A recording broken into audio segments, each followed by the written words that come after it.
ఆయన భూమి మీద ఆయన మొట్టమొదటిగా విగ్రహ రూపంలో ఆయన అక్కడికి వచ్చి విగ్రహ రూపంలో మారి భక్తులందరినీ అనుగ్రహించడం కోసం అక్కడ ఆయన వచ్చి నివాసం ఏర్పాటు చేసుకున్నట్టు ఆ స్వామి.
अपर राजनामदेश्या सगुणमत्या नमते सलामदेश्या धर्मतीनमेदे धर्मतीनमेदे सागुणमत्या सभ्राते समानमत्या ज्ञानदेव्ययायालोक्य ऐश्वर्यावृद्धम् अस्त्रसर्वज्ञनामां गोत्रस्नामदेश्य ब्रह्माला ज्ञानदेव्ययायालोक्य ज्ञानवान् सर्वभक्तिवदान्यतो आश्रग्रामेन्द्राचार्यज्ञानत्रयस्य समारूपेण ज्ञानेन समारक्तस्य वेंकटेश्वर स्वामिनः वेंकटपरोगा त्रयोदशी वार्षिकदिव्यविकल्याण ब्रह्म श्रीदेवी भूदेवी समेत श्री वेंकटेश्वर स्वामिनः प्रीत्यर्थम् आलये निरंजनाभ्यर्थम् ओम श्री स्वामिनः प्रीत्यर्थम्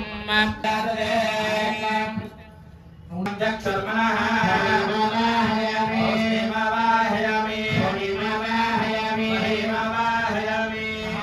అలా ఉండేటువంటి ఆ ప్రతిమ ఒకసారి ముట్టుకోండి.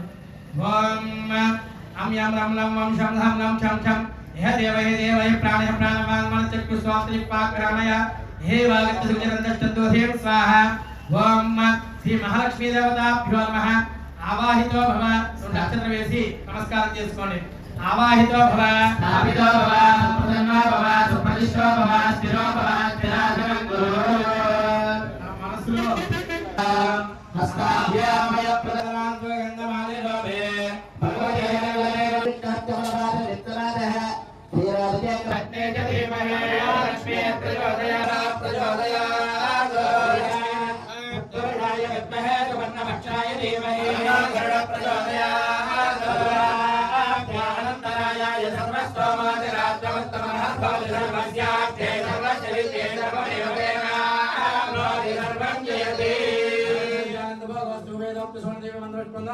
ప్రశ్న చేసుకుని మూడో రోజులో భాగంగా స్వామివారికి పవరింపు సేవ విశేషాలంకృత దర్శనం అనంతరం స్వామివారి యొక్క ప్రతి సంవత్సరం కూడా పరిపూర్ణమైనటువంటి అనుగ్రహం మనందరి మీద ఉంది కాబట్టి ఆయనకి ఈ ఉత్సవం చేయడం అనేటువంటిది మనం భగవంతుడికి ఎప్పుడూ కూడా చెయ్యాలంటే అందరూ కూడా ఉత్సవాన్ని మనం చేయలేము. ఎప్పుడూ కూడా ఆయన అనుకుంటేనే మనం చేయించుకుంటాం. ఆ కలియుగమైనటువంటి వెంకటేశ్వరుడు పద్మావతి దేవిని వివాహం చేసుకోవాలని అనుకున్న తర్వాత ఆయన వివాహం చేసుకోవడానికి వెళ్ళాట. కుబేరుడి దగ్గరికి వెళితే కుబేరుడు రండి స్వామి మీకు ఇవ్వడానికి ఏమిటి మామూలుగానే తీసేసుకోండి అంటే వద్దనంట స్వామి. ఏదైనా సరే ధర్మపరంగానే వెళ్ళాలని చెప్పట, ఎందుకంటే ధర్మస్వరూపుడు కాబట్టి. అటువంటి స్వామి ఎప్పుడైతే ఆ కుబేరుని అడిగాడో రండి స్వామి నా దగ్గర 9 రకాలైనటువంటి ధనాలు ఉన్నాయి అని చెప్పి ఒక్కొక్కరిని చూపిస్తున్నట్టు ఒక్కొక్క ధనాగారాన్ని మధ్యమోత్తమం మధ్యమ మధ్యమం మధ్యమాధమం అధమోత్తమ వ్యవస్థ తీసుకోండి శ్రమ అన్నట్ట. ఇది చివరిది అధమైనటువంటి ధనం స్వామి, మీకు ఎంత మీరు ఉద్దరకున్నా వస్తూనే ఉంటుంది కాబట్టి అదేగా ఉండేటువంటి ఉత్తమోత్తమ ధనం ఏదైతే ఉందో అదే నాకు కావాలని అంటున్నాను. భగవత్ కైంకర్యాన్ని నేను వాడుకుంటానని చెప్పారు స్వామి. కాబట్టి ఉత్తమోత్తమైనటువంటి ధనం మన అందరి దగ్గర ఉంది కాబట్టి పరమాత్మ ప్రతి సంవత్సరం విడవకుండా ఆ బ్రహ్మోత్సవాలను చేర్చుకుంటున్నాడు మనందరి చేత కూడా. కాబట్టి ఎల్లప్పుడూ కూడా అందరికీ కూడా ఉత్తమోత్తమైనటువంటి ధనం ఇవ్వాలని ఆ స్వామిని వేడుకుంటూ పరమాత్మని యందు ఎప్పుడు కూడా అచంచలమైనటువంటి భక్తి కలిగి ఉన్నారు మనందరం కూడా. ఏదో సంవత్సరానికి ఒకసారి చేస్తున్నాం అనేటువంటిది కాదు. ప్రతిరోజు దర్శనం చేసుకోవడము, మనం ఎలాగైతే మన కుటుంబ సభ్యులు మేలు కోరుతున్నామో భగవంతుడి యొక్క మేలు కూడా మనం కోరుతూ ఉన్నారు. ఆయన యొక్క అనుగ్రహం ద్వారే మనం నడుస్తూనే ఉన్నాం. ఎందుకంటే అందుకే చెబుతోంది వనేరనే భావాగ్ని పరిపూరితం. ఆదమర్చి నిద్రపోతున్నప్పుడు కానీ మనం ఏదో ఒక ప్రయాణం చేస్తున్నప్పుడు కానీ కూడా పరమాత్మను ఆరాధించడం ద్వారా వనేరనే ధావాగ్ని పరిపూరితం అని చెప్పి మన చుట్టూ ఒక అగ్ని వలయంలా రక్షిస్తూ ఉంటాడు పరమాత్మ. ఎందుకంటే మన యొక్క క్షేమం కోసం. అది కూడా కలియుగంలో ఏ విధంగా గొప్ప అంటే విష్ణు సహస్రనామంలో చెబుతుంది యశమే సర్వధర్మానాం ధర్మో నిగమోమతః యద్భక్త్యా పుండరీకాప్తం సవేరచ్చన్ నమస్తదా అని. యశమే సర్వధర్మానాం, ధర్మాన్ని అధిక్రమించకుండా, యశమే సర్వధర్మానాం ధర్మో అధికతమోమతః, నేనే గొప్పవాణ్ణి అని చెప్పి ఆలోచన లేకుండా యద్భక్త్యా పుండరీకాక్షం, ఎల్లప్పుడూ కూడా పరమాత్మను వేడుతూ ఉంటే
క్యాప్ తీయమ్మా